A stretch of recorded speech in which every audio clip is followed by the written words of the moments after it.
Unstoppable, a book by W.P. Thrift, read by name redacted. Chapter 7, Home.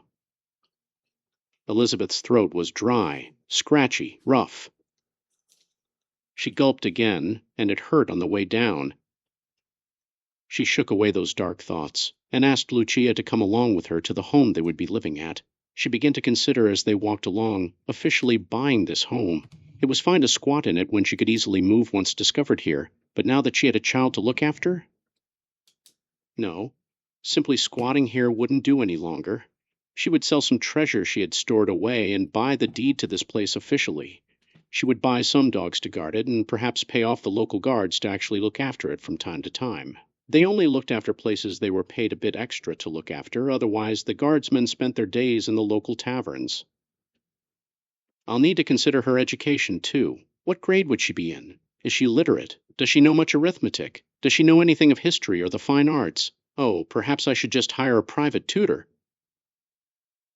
It would have to be a tutor that could look after her while I was away on my journeys. My journeys. She realized she couldn't just disappear for weeks at a time anymore. She somewhat regretted tossing the treasure off the cliff now, as she could have rationed the selling of that loot for many months and been able to just stay here with Lucia without having to travel any. Stores never offered the real value of treasure, and she'd always hawk it off at bottom-rate prices, but she never cared before because she could so easily go and get more. But getting more would no longer be easy. She needed to consider Lucia's life now. She somewhat recalled the location of the troll cave she'd passed. She could get there and back in maybe 4 days' time. Would it be more dangerous to bring Lucia with me or to leave her here without me? Oh no, the poor girl's already seen enough violence and bloodshed. I shouldn't expose her to any more, should I? Or maybe she's desensitized to it now and it would be fine if she saw more. She wants to follow in my footsteps anyway. Elizabeth now pictured Lucia fighting like she did, wearing armor, facing down monstrosities across the world. That image frightened her to her bones. No, absolutely not. I'll find her a nice spouse to settle down with early on so that she'll never have to fight monsters like I do. That's for the best. They both arrived at their home, and Elizabeth shook all of those frightful thoughts out of her mind. She wrote them all off as new mother jitters, and figured her nerves would be calmed soon as she took a couple shots of whiskey from her hidden stash and took a bit of time to relax. Opening the door, Lucia rushed inside before Elizabeth had actually asked her to go in. She was just so excited to see a home of her very own. Wow, we have chairs. Mom, can I sit on them? I haven't had a chair in so long. They're so dusty cool. Elizabeth winced. She hadn't dusted or cleaned around here in forever. The bed upstairs was fairly clean as she slept there when she was here, but everything else was a sty. She walked into her home and closed the simple wooden door behind her. The latch still worked and let it lock from the inside, but the wood was so warped from the weather that it could easily be broken, even by someone of moderate strength. The lock would keep nobody out that really wanted to get in. I need to replace this door, and likely the door frame too, she evaluated. The hallway branched off into a parlor to the right, where the previous family that lived here had kept their deceased days before burying them, and to the left was a storage closet for both food and cleaning supplies. It was a humble squared-off space that served as a pantry of sorts. It was currently completely empty, save dust and cobwebs. Straight ahead was the kitchen, and to the right was a stairway which led to a single room upstairs. The upstairs of this home was mostly rafters, and one could see clear to the roof if they looked up everywhere except right where the bedroom was, which did have a proper floor under it, just sturdy enough to hold the bed up. This was the most humble of humble homes, yet Lucia acted like she was exploring a mansion as she ran around and looked under the table and all around the stairs, unlatching a side panel and opening it up to find a hidden compartment under them. There's a whole room under the stairs. Can I make this my room? Lucia asked. You can play there, but it's unfit to be a proper room, Elizabeth replied. But Liz, I like it, she insisted. Just the thought of staying there made her feel very snug and safe. Well, I'll think about it. I'm going to clean it out first. Until then, you can continue sleeping with me. There's a proper bed upstairs. A bed? Lucia gasped, then ran off up the stairs to check it out. Don't run so fast, you'll hurt yourself. That girl had way too much energy. There's a bed up here, Lucia screamed, so excited. Elizabeth couldn't help but laugh. It was brief, and it was off-key from inexperience, but she still laughed all the same. Lucia was so grateful for something so mundane, so common. She turned from the stairs and went to a hidden compartment on the wall of the kitchen, sliding part of the wall away to reveal a large wooden crate with a handful of trinkets, baubles, and doodads within it. It was far from filled to the brim like most treasure chests she'd found were, but it had enough to keep her afloat in times of emergency. She also quickly emptied her pouches of a few loose ends she didn't need anymore. The ring that countered miasma, the locket that sealed the archdemon, the music box that shot fire out of it. She carried many small knickknacks on her person, but she took this time to dump them all into the crate, save a pendant she wore for luck and couple gems that either shot boiling water or ice. She couldn't recall which. Either element could kill most things, so she wasn't too concerned which gem blasted out which element. She dropped the gems into her little side pouch. Then she reached in and took out a crown adorned with fine rubies and emeralds. She had literal crown jewels in her possession, and she was about to sell it to buy a mop and broom. And maybe a new dress for a young girl, she considered. Lucia came running back downstairs with rubber boots in her hands, asking if she could wear them. Her feet were so badly torn up from walking through the cold woods, having something to put on them would be a nice change of pace. They don't really fit you, but you can wear them if you'd like, Elizabeth told her. On that subject, we're headed to the market to buy you a new outfit, shoes and all. You can carry those boots back here when you change out of them and into your new proper shoes. Lucia recoiled as though she'd been struck. And new shoes? New outfit? What are you talking about? Are we going to find a charity store that gives handouts? What? No, we're going to see a proper tailor and shoemaker and have them custom sew new clothes for you. You'll get a new dress for walking around town and an outdoor outfit for when we go explore. Lucia's scream shocked Elizabeth out of her train of thought, making her snap her mouth shut and look around for danger. She hadn't sensed anything. But no danger came rushing at her, only the outstretched arms of her daughter, squeezing and hugging her more tightly than she'd ever been embraced before. This is the best day ever! Lucia shrieked, losing her mind. Elizabeth exhaled slowly, calming her nerves. She'd thought she was under attack at first. What perplexed her was just how scared that thought had made her. She had feared no assailant for years now. For over a decade, she'd effortlessly and emotionlessly slain all enemies, cut down all threats.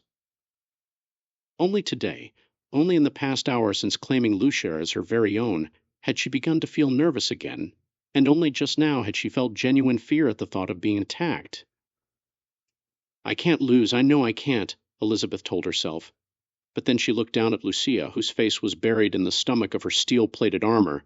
But this girl, she can be hurt, she can be... She shook that terrifying thought from her mind. I am happy to hear you are grateful, Elizabeth said. Come, child, I mean Lucia, let us not tarry here over long. There is yet much work to be done today, many errands to run, and much cleaning around the house to do. I'll help you clean. Just show me what to do, and I can do it. I'm a quick learner, Lucia said eagerly, wanting to do anything within her power to help her new mom out. Elizabeth nodded slightly, then pried the girl off of her and began walking back out of the house. Lucia had been full of questions at the marketplace. Now that she felt comfortable around Elizabeth, she had begun to bombard her with questions about this town she'd always lived in, yet knew so very little about. Why do they call you Sir Knight? It's an honorary title that I was able to keep. Why do you wear your armor into town? I wear it everywhere I go. Why did you sell that crown? Where did you find it? How long have you had it? Have you ever worn it and pretended to be a king, pounding at the dinner table and shouting orders at an imaginary crowd of loyal servants? Once. Why did you only get 10 coins for that crown when the merchant said it's worth a king's ransom? Is a king only worth 10 coins? That's all he had. I don't accept IOUs as I find debtors to be deplorable, so I'll never charge someone more than they have. It's fine. I never get as much for my treasures as they're actually worth. This is a poor town I'm selling them to, after all. The handful of coins she made was more than enough to buy her daughter both a formal and a casual outfit. She had the casual peasant clothes sewn up post-haste, as she felt self-conscious about having her child wearing tattered rags and giant rubber boots as they walked around town. She didn't mind if her child looked poor, but did mind if she looked ridiculous. She was measured for a dress, and told it would be a few days before it was ready. It would be custom sewn from scratch. This was a very special treat for her. "I can't wait to see it." Lucia was so jazzed. "It will only be a few days, and then we'll return here to pick it up," Elizabeth told her. "Ah!" Her daughter let out a high-pitched scream of pure energy. The last item on her list was some cleaning supplies. An empty bucket that she could refill at the deep well dug out back behind the haunted house. A new broom, dustpan, duster, mop, even an elixir filled with cleaning suds. All things she'd never bothered with before having to worry about the health of another person in the house. Or home, as it were, now. A home that wasn't yet in her name.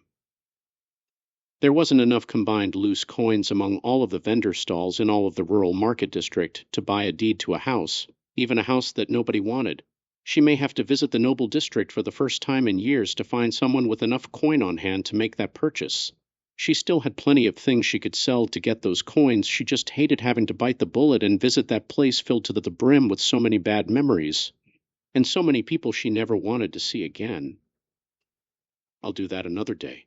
After the house is cleaned and Lucia has her nice new dress, I'll go and show her around the noble district, perhaps even the royal district too. I wonder if I'm still permitted to venture so deep within those restricted areas. Elizabeth was already making so many plans for the future, and for once none of them involved slaying monsters or swiping loot from dungeons. She had a new driving force in her life, a new motivation behind everything she did. Lucia continued at full steam ahead all day long until the second she fell down into the bed next to her mom, the second her head hit a pillow for the first time in ages, she fell deep asleep. The young girl had been no slouch this day. She'd dusted everywhere she was asked to dust, which was indeed everywhere that wasn't out of arm's reach, and she'd swept and mopped the floors across the entire house. She only spilled the bucket of sudsy water a few times, too. It wasn't so much that she was clumsy as the soapy water was easy to slide down in, so she had to learn to not mop where she was about to be standing next. Her mom, meanwhile, took a sponge to everything else, scrubbing off any and all surfaces that her kids' hands might possibly come in contact with. There were thick layers of grout and dirt everywhere, and even mold in the pantry. She did her damnedest to render this home spotless, which was quite the daunting task to do in a single day, even if the house was quite cozy. For supper, they went out to eat at a diner which served them fresh bread, rice, and green vegetables. Elizabeth paid for the meal by bartering with a medallion which warded off werewolves. There weren't any werewolves in this part of the world, but the diner owner just thought the medallion looked neat enough to be worth a meal. Lucia devoured the quaint meal with such fury that one might think the poor girl was starving. And she did so because the poor girl was starving. After the long day when it was at last time to turn in, they returned to the home, ventured through it by candlelight, and Lucia laid her head down on the pillow and fell fast asleep before she'd even fully gotten into bed. Smirking, her mom lifted the rest of her small onto the mattress, so tiny, so fragile. Her smirk slowly faded from her face. After shedding her armor for the day, she sat on the bed next to Lucia, continuing to stare at her as she snored soundly. Elizabeth had never felt so scared in her entire life. "I know that I can't be stopped, can't be killed. But what of you? Young girl, what of you?" The candle had burned nearly all the way down before she blew out the wick and sat it on the nightstand next to the bed. Her eyes adjusted to the dark, and she could again mostly see her daughter's sleeping face. When she was young, there was little she feared. When she was overcome with melancholy, she lost all sense of fear. When the oracle told her she couldn't be stopped, after she came to believe his words, she lost nearly all sense of emotions entirely, save occasional bouts of frustration when something slowed her journeys down. She'd been void of emotions for such a long time that these new feelings felt like she'd been cursed. It was all just too much for her, as though all of her years of stoic indifference had merely bottled up all of her fears and had suddenly let them all out at once, tearing her once peaceful mind apart. Had she been so emotionally dead all these years because the oracle had informed her of her own supernatural trait? She knew her efforts would always pay off, so she never needed to stress over the results, never needed to grow emotionally involved in the outcome. If she hadn't known, then perhaps she could have continued to live as a quasi-normal person, and then she'd have never known such terror as she knew right now. Damn that oracle, why did he have to tell me? Wait, that's it. Elizabeth's mind suddenly burned with an abrupt realization. If I go back to the oracle, I could ask him about Lucia. I could ask him what her future holds. Once I know for certain she'll be okay, then I can calm down. I can go back to feeling nothing other than the simple joy of having a daughter of my own to bring up, one that I'll know will be safe, sound, secure. Yes, this is the right thing to do. I must go and see the oracle post. With that answer in mind, she felt an overwhelming exhaustion overtake her, and she slumped down into the bed. She was just as beaten down as her daughter at this point, her body pulverized by the day's activities. The massive knot of terror in her gut had relinquished its grip on her now, and she fell asleep so suddenly that she could scarce be sure if her head had even hit the pillow before she slumbered.